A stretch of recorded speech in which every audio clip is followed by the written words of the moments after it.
Grabe yung serving nila, oh.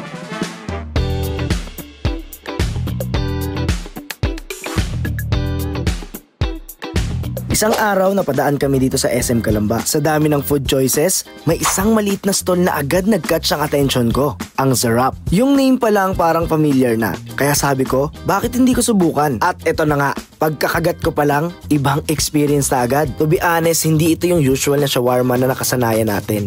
May sariling timpla siya. Filipino style shawarma na manamis-namis na may konting anghang at yung sauce. Grabe, sobrang sarap. Hindi tinipid at hindi minadali sa paggawa. Nakakatawa kasi simple lang yung pwesto nila. Nandito lang sa may transport terminal ng SM Calamba. Pero ang laki ng karakter ng lasa. Grabe yung serving nila, oh. Parang comfort food na pwede mong balik-balikan after a long day. Kaya kung sakali craving kayo for shawarma habang nasa South, Zarap is worth the stop. Pinoy na Pinoy ang lasa pero with that shawarma vibe na gusto natin. Baka ito na yung shawarma na lagi nyo nang babalik-balikan o hahanap-hanapin pag nandito kayo sa Calamba. Simple lang pero siguradong panalo. At muli, eto sa The Viajero. Bye!